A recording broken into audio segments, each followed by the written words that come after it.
The end of the 80s brought with it the third generation of the 5 Series.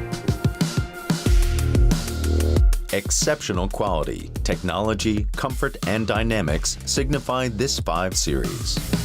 In the development of the vehicle, there is an enormous expenditure.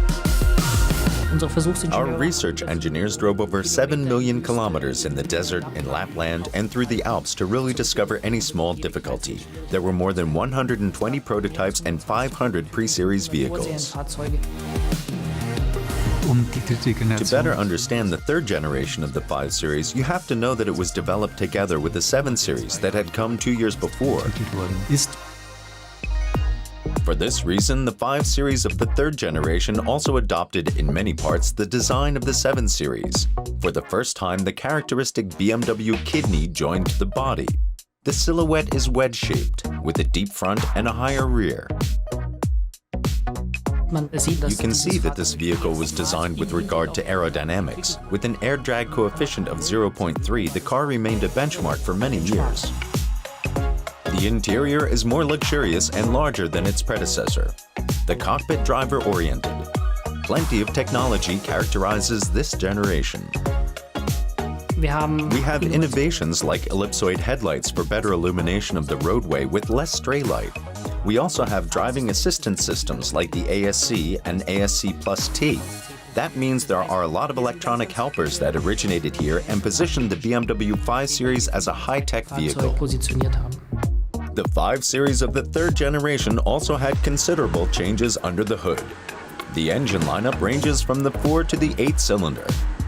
We have for the first time with the BMW 5 Series the range between a 518i and the V8 model starting in '92.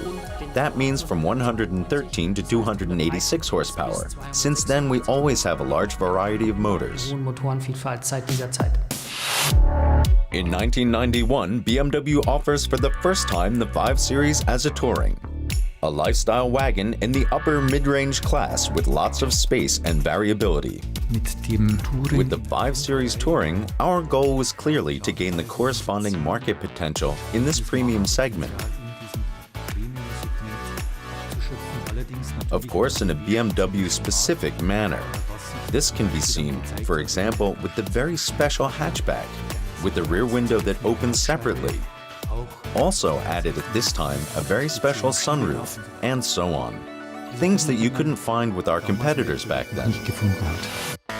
In 1991, the BMW 5 Series also came on the market with all-wheel drive.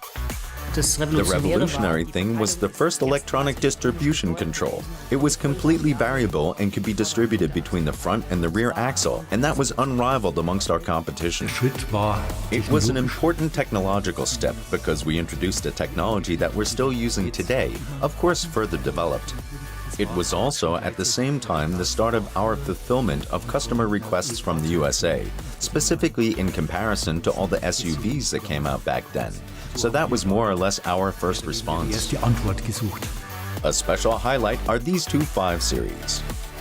The artists Matazo Kayama and Esther Malangu designed two vehicles that have enriched the BMW art car collection since the start of the 90s.